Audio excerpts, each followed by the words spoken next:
Phacetime. Welcome to Phacetime.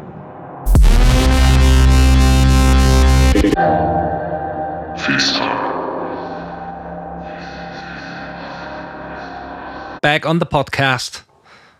Episode 2, Season 3. FaceTime. Not gonna do a big intro on this one, because the episode will speak for itself. I got Amon Tobin as a special guest, and we talk about Web3, NFTs, the magic of shaping sonics, and there's so much more in there. I hope you enjoyed.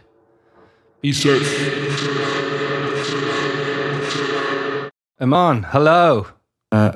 Start recording. All right, I think that's okay. So yeah, I've got to talk into this microphone, which is far from you, so hopefully you can hear me. Perfect, man. Your sound is great, and everything seems to work smooth. Awesome. Okay, well then I'm gonna quickly grab my coffee. I'll be right back. Hang on a sec. Go for it. All right. Okay. Hey. Cool. Well, it's a pleasure to have you, and well, so many superlatives I could drop here. It's a real pleasure and an honor to be able to talk to you. It's actually, I think, the first time we actually do a real-time chat. I know we never met in person, but we've been in touch. But I know. It's a big pleasure for me too, man. I've been a huge fan for ages. Thank you very much. Yeah, I've been following your music for so long. I think since Chaos Theory, if I remember correctly. And to me, your music cannot and shouldn't be put in any box. It's like you are more or less on a constant expedition. That's how it feels to me. And how would you personally describe your mindset as a producer? Are you like this man on the expedition? Are you in for fascination, curiosity?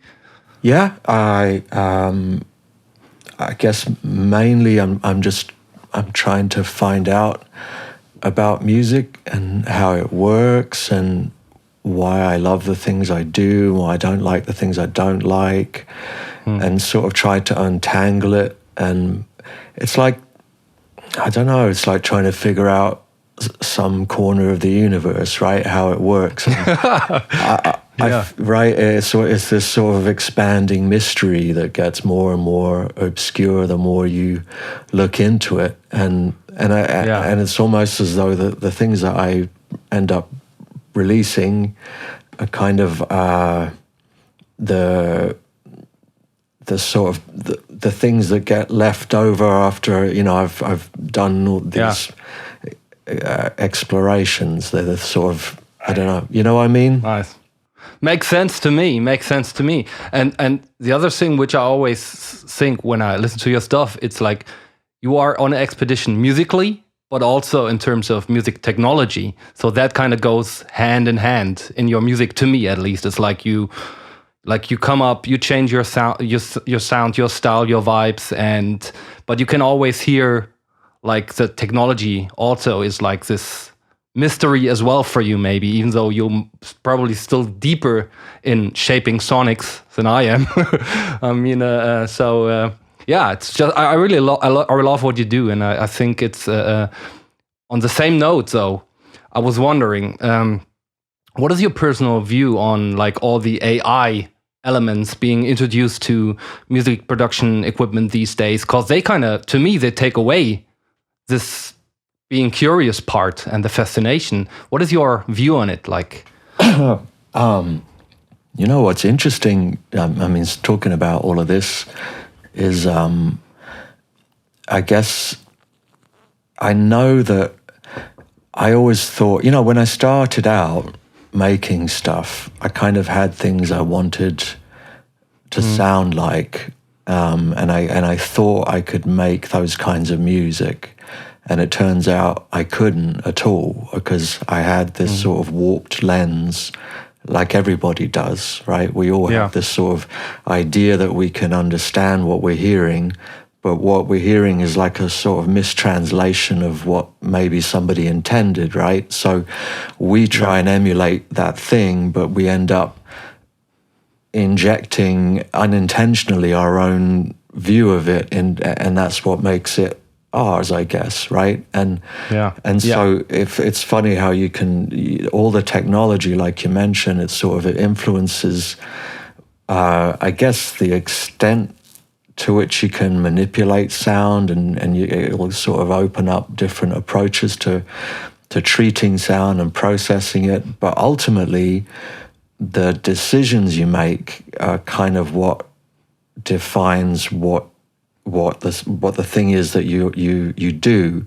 right? And the thing about AI and the idea of generative, anything that's sort of generative or machine learned, or it's very much the opposite of that, as you described, right? So so it is lazy.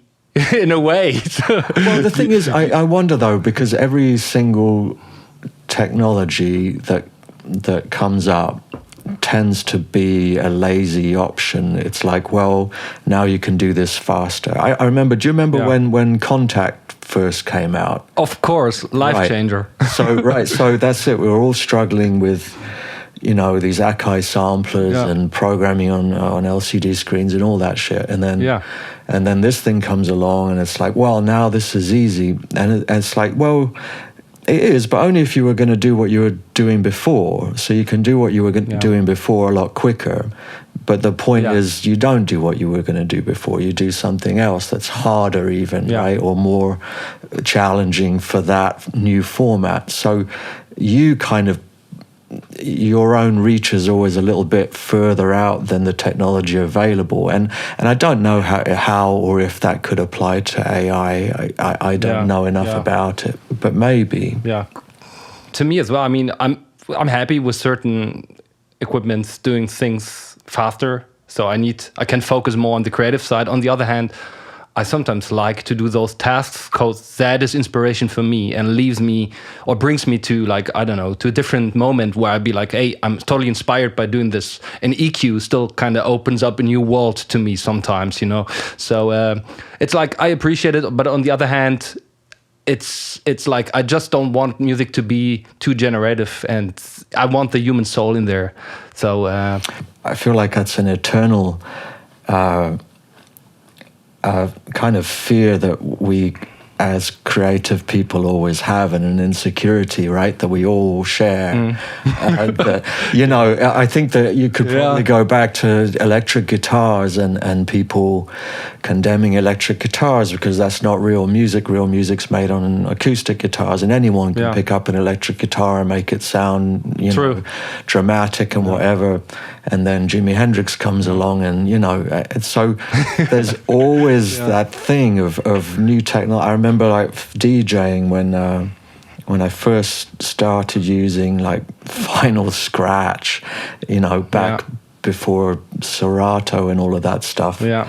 And up until then, it was just vinyl, and the reaction was very much like I'd shown up with an electric guitar to a folk gig, right? It was like thumbs down. I totally understand that. 4 rows of the audience, because everyone's like, who's this cunt showing up with a, what's he even doing? Is he DJing? And all these things. Yeah. I don't know, man. I feel like, the only thing we can take credit for are decisions, right? What we leave in, what we leave out. When we do what we do, Yeah. The amount of hours put in and definitely the decisions taken. I agree. And I share those moments with you because I remember when I started with vinyl as well.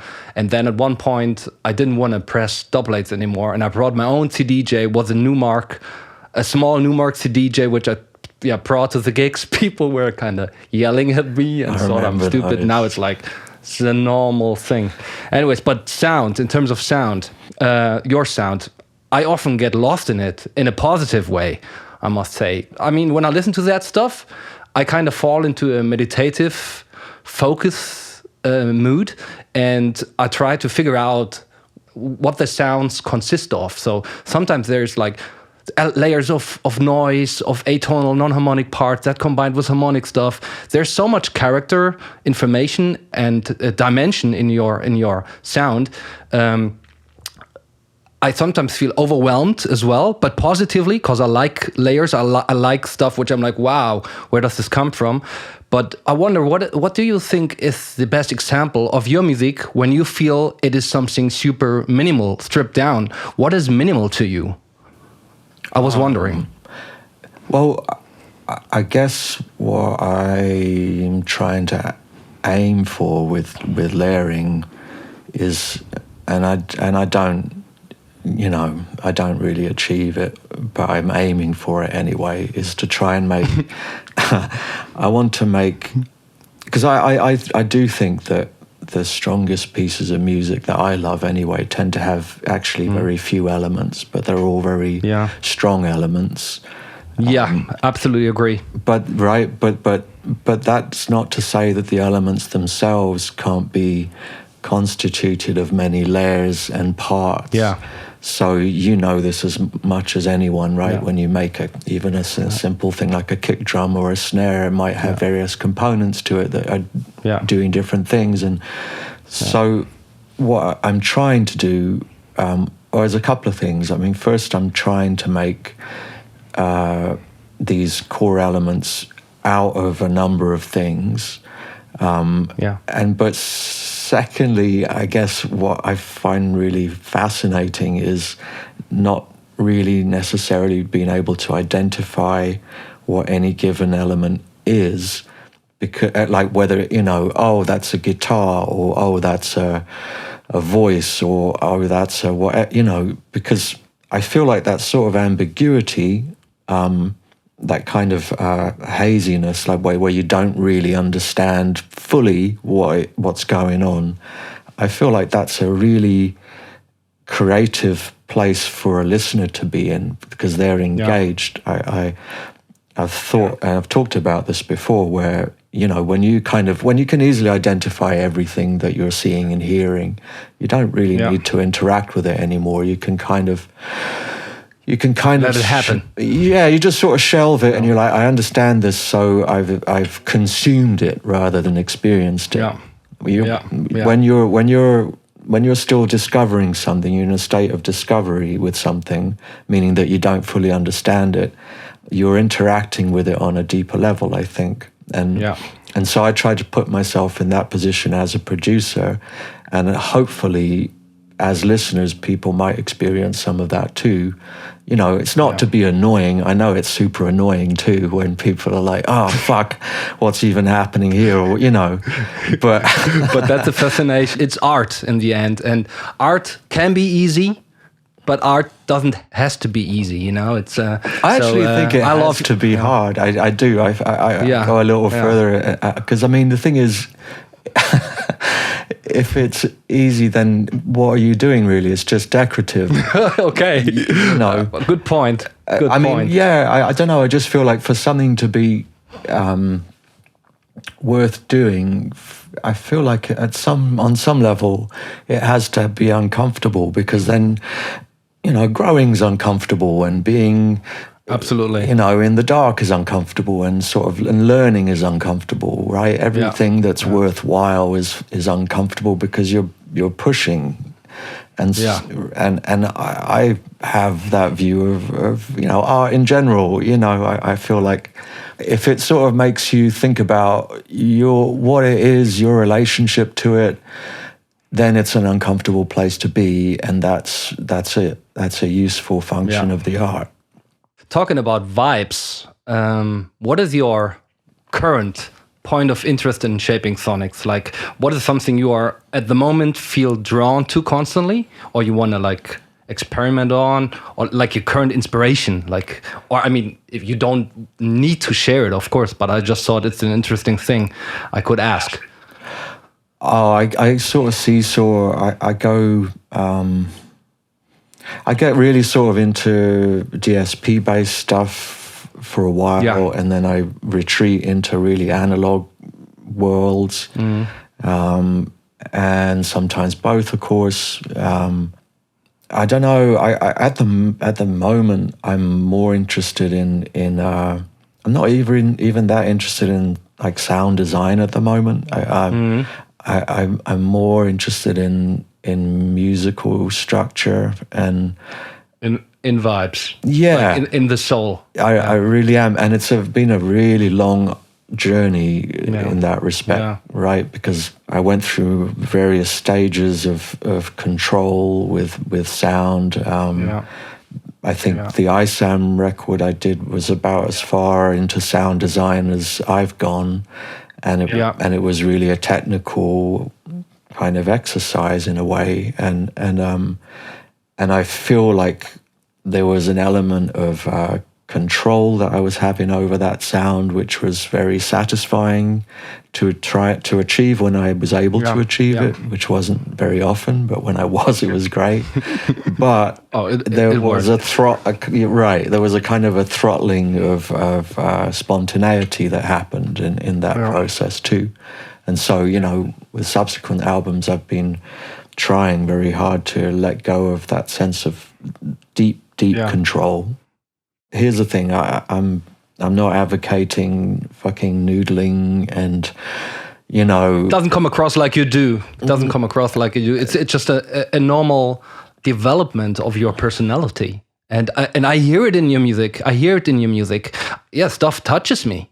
Like honestly, it's so cool music you lately doing with all the facets of like identities you created. I really like it, and I think it's a natural progression, and hopefully, yeah, just what I felt. And, thank you. I hope so. I hope there's an emotional expression going on rather than a purely like a technical thing, which is fun too, obviously. But but you never, I never felt like that your music is pure technical. You always had vibes. If it was a little more technical, fair play, but it still had a mood and a vibe, and it didn't feel like cold to me at all. So I can say that. But with what you do now on your own label, No Mark Records, which is, I think, now your home for all those diverse musical identities you shaped over all the years, does it feel like, is it like you are all independent and free now? Do you feel like it? Do you feel like you found your happy place? Or is there still something bugging you with the current situation? I mean, yeah, it's a happy place as far as like full autonomy goes, right? And you do something when you like in the order you want, and you don't have to compromise anything. Yeah. But the price you pay along the way is that you are a very small operation. It's a lot of groundwork. It's it's work. I think it's a lot of work, but it's a fair trade, I think. And I mean, I'm lucky to have good people as well, involved in it. If it was just me, just trying to do everything, I think I'd be, fucked. At this level, it's impossible. I feel that it's like you need a good network of people that kind of are like-minded and go with you and are on the same page. It's very important to like have those people around you. So, but I can see it's working for you. It seems like you have a good network of people. And the last, I think the latest thing you released, How Do You Live album, you released that also in form of separate music NFTs. And I myself think that Web3 and the NFTs are, I mean, we're at the very beginning of a shift in how we kind of utilize the internet. And I see it as a positive potential to impact artists' lives. And without digging too deep into the technical aspect of NFTs or the general controversy on the topic, were you happy with the results of those NFTs? And do you personally think it will sort of, like this technology will sort of revolutionize creative markets? Well, I think it's an interesting prospect, at least, because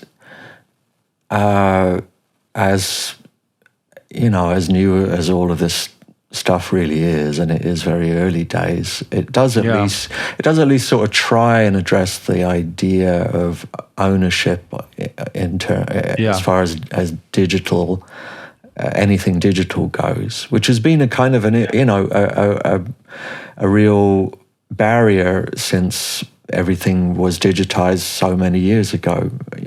Sure. Right, the idea of owning anything became kind of irrelevant due to the fact that it was everywhere all the time. And the thing is, what this does is it kind of brings that element back in a sort of non-exclusionary way. So you can own something, but that doesn't mean other people don't have access to it. It just means that you've invested in it. And I think that's really interesting, because even the concept of ownership is kind of interesting. I feel like it's more than just sort of claiming something as your own in a sort of Gollum-esque kind of way, right? It's more absolutely. It's more like saying I have skin in this game. I feel this is part of what I am and what I like, and I want to invest in it. I want to be part of its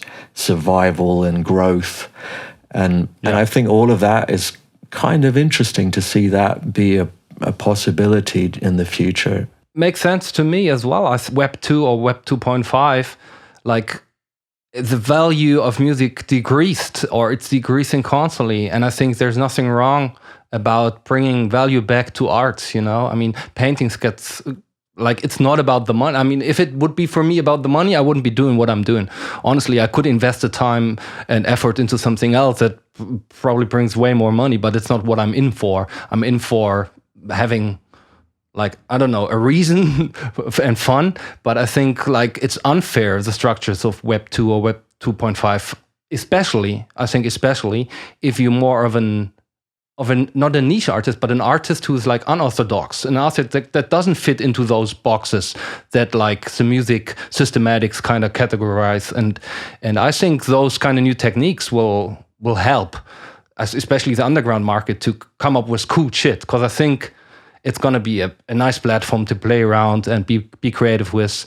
I was really happy to see that you kind of did that, because I thought about doing it for my last mini album, which I released end of last year as well. But I didn't feel it's the right moment for me yet. I didn't have a good idea. Like, I didn't felt comfortable. But I want to look at it for the future. And but now, before we dive into those Patreon questions, where's your focus at for the rest of the week? This week, I'm doing some Two Fingers music at the moment. Sick. Yeah, with a producer. I'm collaborating with a producer I really love, and I probably should just keep it, because we're still making the first tracks, and that's fine. And it's but I'm really excited about that. Two Fingers is your focus for the rest of the week. It's gonna be that. Nice. Cool. So let's see what the patrons brought to the table. First question by Carapace. If you could use only one synth, soft or hardware, to produce for the rest of your career, which would it be and why?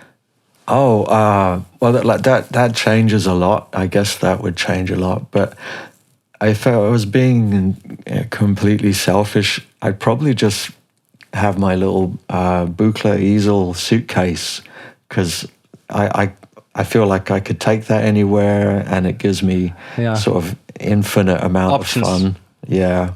Yeah, that's what I thought. You have a box already in the back of you, like sitting there, which blinks. Like a modular would be also my answer. I personally, I love the idea of modular, and I should have started already, but I know if I do, it's a rabbit hole. I don't want to get involved yet. Man, I had the same. No. I had the exact same hesitation, and it took.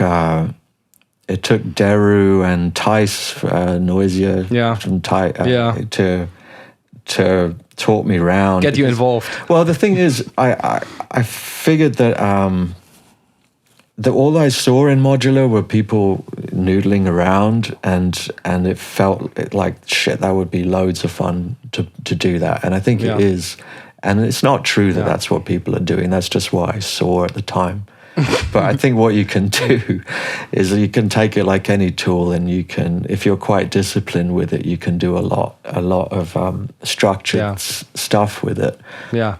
I mean, I do use digital modular systems in a way. Cool. But at one point, who knows, if I'll might be lucky and my income gets a little better, I might get involved in this expensive hobby at some point. Yeah, man, that's it. You just, you have to, I think you have to be really careful with it and not let it grow like a weed in your studio. All right. Second question by Amex. Do you prefer more or less options when producing? Pretty sure, I think like creativity in general is kind of born out of limitations, and you trying to escape those limitations. I agree. That's kind of what you're always doing.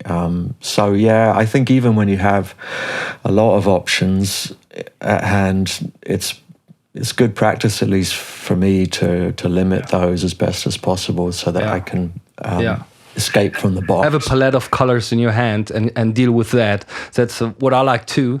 But sometimes I have a conceptual day where I'm like, okay, now I'll do the total opposite. I just try things out which I have laying around and I never managed to play with. So then I'll make use of what there. But usually I like to limit myself as well and see to come up with something that kind of kicks me. I hear that in your music too. Your music seems very purposeful and organized. I mean, at least that's how it comes across to me in a really good way. It's like, things are done for a reason, you know? Nice one. Well, it means a lot to me to hear that from you. Nice.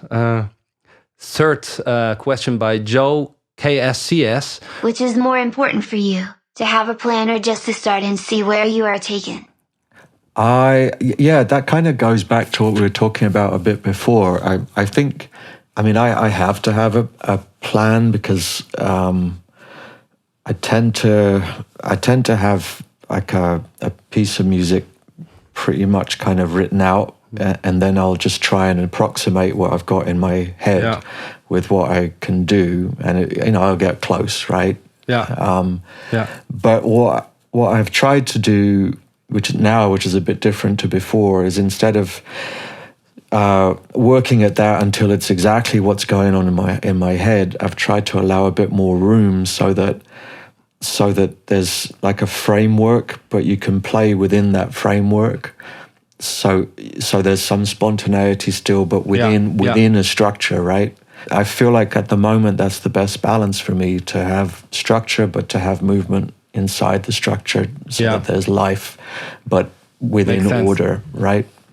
For me, it's a bit of everything too. For me, it also depends on the track and the vibe, or like not the track, but the vibe of my current, let's say, life. You know, sometimes I feel like, I don't really know. I'm not inspired, so I'm just usually when I'm not inspired, I'm usually try to do something I hate, like something that I don't like. Oh, that's interesting. And it works. Like do music you don't like. That really helps me to get creative.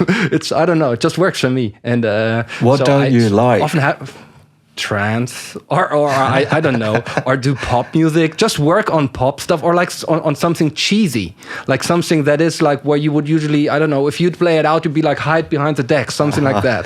So I'll sometimes do that, and so it's really depending on my vibe. But usually I have a reason, or like I try to kind of have a plan. I'm gonna have to try that. Fostex, fourth question, he does ask, do you have any techniques or approaches to finishing older tunes? Wow, oh man, I don't know if there's an approach you could have to that. I don't have one too. I just finish them. It takes a while sometimes. It can take a year or two. Yeah, I guess. I mean, it's interesting. Sometimes you can have a completely new perspective on something you did before. Absolutely. Right? If I really can't get it going somewhere, I just extract sections or sounds and use it for something new. That's maybe an approach. Like but also, don't you find that the things that work the best tend to come sort of spookily easily as well?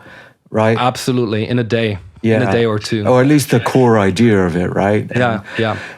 And so I don't know. I wonder if it's sort of more useful to invest time into new ideas that work straight away than to sort of like try and sort of beat up a track until it bends to your will. Until he behaves.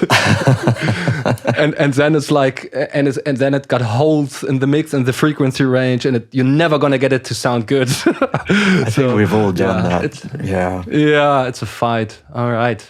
Mofish does ask, do you often use plugins to dirt up your sounds? Or does it naturally occur while recording and using outboard gear? Well, it depends. Lately, I really haven't been using plugins because I've just been in the sort of outboard world. But I think that, there's so many great plugins as well. In the past, I've done a lot, and I'm sure I will again in the future.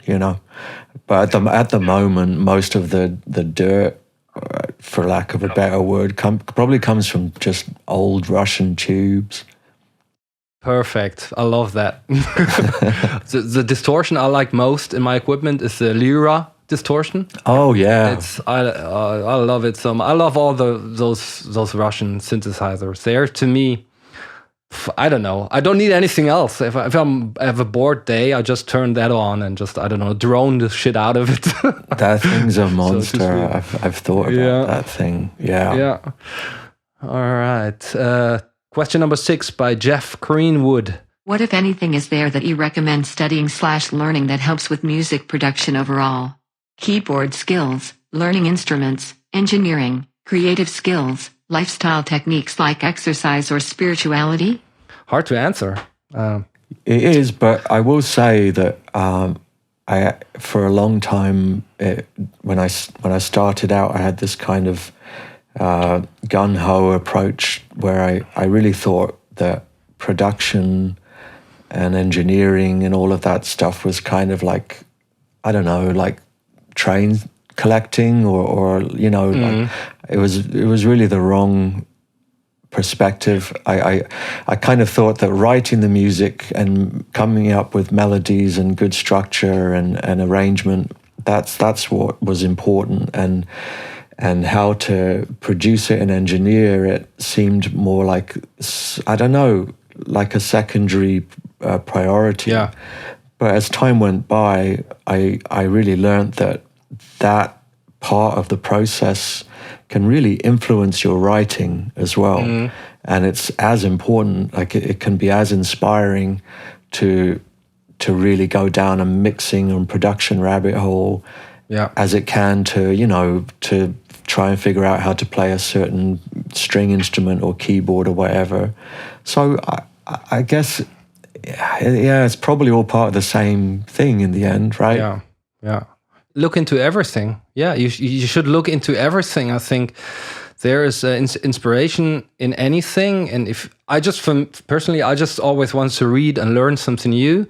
And in any field, I don't know. I'm not a good keyboard player. I'm not a good instrumentalist. Like that's something I should spend more time on. I always want that, but I think it's got to feel good what you want to study and learn, and then you are the best. You're the best. Like I get the best results when I exactly do what I feel I want to do it, and it makes me happy. So, I feel if you can have a kind of like a decent sort of understanding of like first principles, you can save a lot of time because like I wish that I'd taken the time to learn some just basics about mixing before I started releasing music.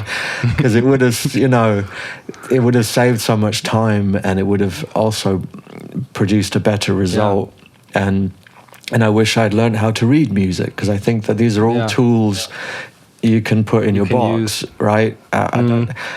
I don't really think that idea of like, well, if you don't know how to do it, you're having a new perspective. I don't know if that always holds true, honestly. Yeah. Question number 7, Mike Miller. Do you have any future plans for a new life so similar to Isam? Probably not right now. Right now would be really... With the pandemic going on, it'll be a waste of time and money. It's a tall order. I'm focused on recording and... nice one. Yeah, I need to do that. I mean, pandemic or not, there are so many reasons why I'm not doing a live show right now. Yeah, must be really exhausting. Like, I've done a smaller, not that scale, not with the mapping and like we've done, like I did this new single band electronic project, and we had everything synced, the visuals for 1 hour as well. I think we worked a whole year on it. You know, I know how much work it is and how much effort and sleepless nights, and you need to have the whole touring thing. Wow. No, I'd rather sit in my studio right now, work on stuff too. So I can understand. But it was a sick show. And I mean, it's not even like the amount of effort. There are practical considerations and technical limitations as well to, you know, what I'd like to do. Okay. Yeah, so, yeah. All right. Cool. Question number 8 by Santino. What would an Amon Tobin signature plugin or hardware effect look like? I don't know. Right, like right now, I'm not really focused on the plugin side of things. So I don't know.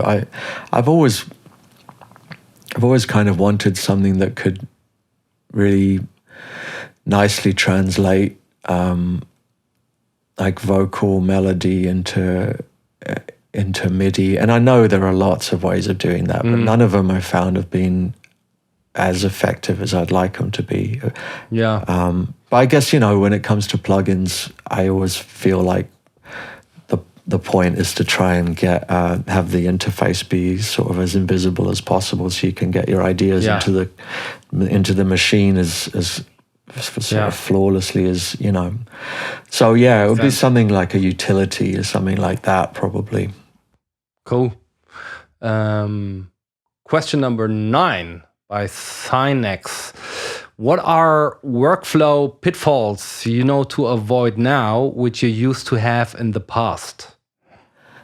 Oh man, first of all, something has to be done about the word workflow. I just don't think it's applicable to music, because we're not. It's like we're machines. I don't know.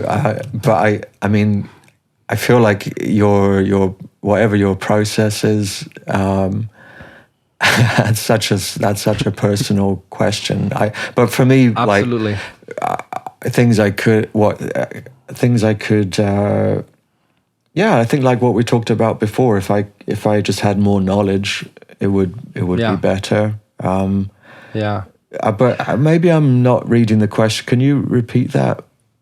It's workflow pitfalls you know to avoid. Pitfalls, yeah. For me, it was, for example, when I was young, I always compared my sound or my music to someone else, and that is such a frustrating thing to do. I stopped doing that at one point. I don't care. I don't want to listen to music when I work on music, on because that's gonna have an effect on me. So that's a pitfall I was in for a while. I always like feel like frustrated, and no, it doesn't sound like I want to sound. But and it's like, okay, avoid that. So that was like for me a pitfall, not to compare. I think that's a good one, or at least to maybe sort of embrace the difference between what you're doing and what you like, right? And sort of lean into that, right?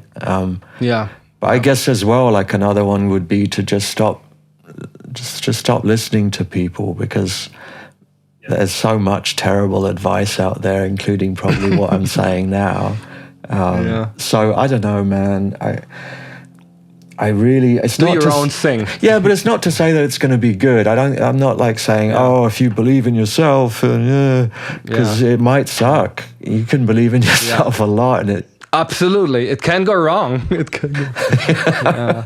Maybe, be rational. Be rational sometimes. Well, all I'm saying is yes, believe in yourself, but that you know, at least then, if it sucks, it's going to suck anyway. But at least if it doesn't suck, it will live, and it won't die because somebody else said you shouldn't do it. You know, at least it'll get a chance to be something rather than just be squashed because you were too worried about failing. Good advice. Good advice for Synex. Good advice. Don't listen to it. Don't listen to Don't any listen advice. to it. Question number 10 by Azure. Is there anything you could tell me about how you would synthesize an acoustic guitar? I can't get my head around that idea, considering the randomness and imperfections that naturally occur when recording a real guitar. Yeah, I think we're going into sort of the land of modeling. With the interesting thing about modeling sounds is that you can kind of approximate the physics of behavior, right? Like how, how a string might behave, how the resonant chamber might behave, right? The materials it's made of, the scale of it, and all of that. That doesn't mean that it's going to sound like a guitar because you might not play it like a guitar. So there are a lot of different factors, but I think those are kind of absolutely. It's fascinating because when you start deconstructing the sort of physical properties of any instrument or sound, you get a really kind of a new understanding of that sound when you're trying to synthesize it. And the question then, the sort of perennial question is, why fucking bother? Because real guitars already exist. Get a real guitar and play it. But that's like saying, why render a 3D model of anything, right? In a game or a piece of software. Why? Yeah.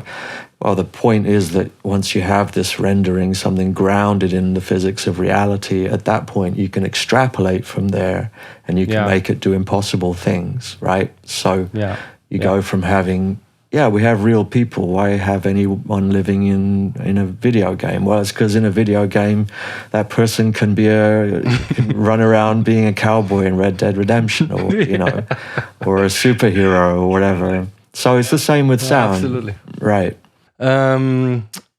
Question number 11 is by Patrick. Please name your top 3 granular FX soft or hardware.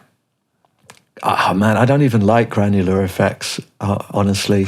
I kind of feel like they always do the same thing. The clouds. Yeah, man. But that's not entirely fair. I feel like Kima has some of the loveliest granular processing I've come across. But there are amazing things, like even I think Steinberg's own granular synthesizer that comes with VS, like a Steinberg plugin, I think is really good. I can't remember what that's called. Then there's clouds as well on the modular world.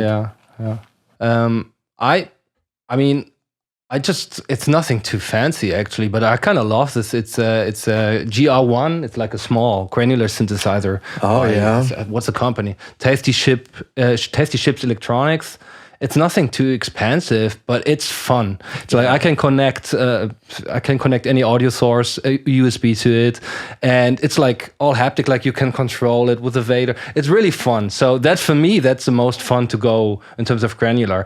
All the plugins I find, that's the sound of the plugin. It's like, why should I use that? It's always going to sound like that in a way. Of course, there are factors you can modulate it different, but they kind of, once you know the sound of it, you know the sound of it. So my answer would be like this granular synth, and just effects it with like whatever you want. Like I have a chain of pedals that I always use with my synths, and just go through that and try to make it a little more, let's say, unique in a way.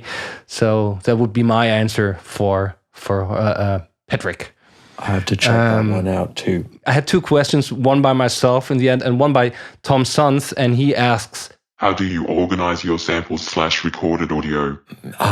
Do you thrive in chaos like I do? I'm the absolute worst. Yeah, I wish that's actually one thing the pitfall question is a good answer to as well. To be a bit more organized on that side is probably a good idea. But same. I'm pretty hopeless. I categorize in years. Like I have folders by years, and that's all the stuff in. Listen, I have an input channel from my synthesizers called Delia Crush, and it means that every single sound I record from my outboard always has it's always called Delia Crush. So nice one. I have about 1 million recordings all with the same name. It's like a surprise box. Your folders are surprise boxes. Which is a method one can use sometimes. Oh, wow, cool, this sound. Nice. Yeah. All right. So I thrive in chaos as well. And last question then. Did you ever think of switching your digital audio workstation? If so, why? And if you were forced to switch, which would be your favorite bit these days? I don't think it's that important. I really don't. I think you could work with any DAW. Like, we were talking before, it's your decisions and what you do and what you don't do with it. Yeah. I don't think it Good answer. matters. Yeah. Good answer. Because what is more important is what you put into it, I guess. Yeah, any instrument or synthesizer or whatever, right. B.B. King did pretty good things with a piece of string on his porch, right? Yep, absolutely. I started to produce in the software called Acid. I remember those days, and it was as fun as today. Right. So I think so too. Like, I mean, I thought about, because I'm working in Ableton. I used to work in Cubase, but I got a little tired because I do use a lot of software and digital stuff. So Ableton gave me more playground, and I lately thought about if I should switch, but I feel comfortable and I don't want to invest the time to learn something. You'd rather invest the time into my music. So like if you had a reason, like if there was something that you wanted to do that your software couldn't do, then by all means, right? Go for it. Yeah.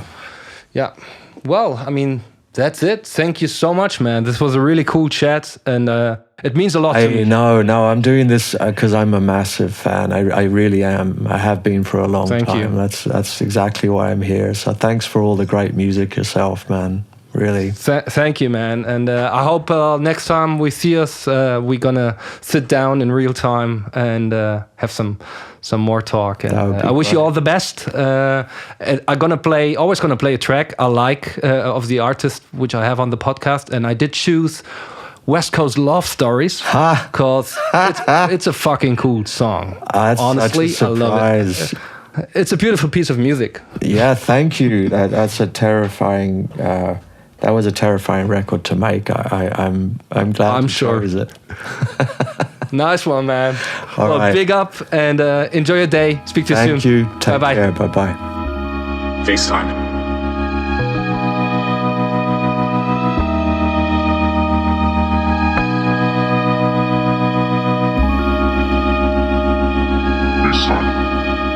Welcome to Phacetime.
Phacetime.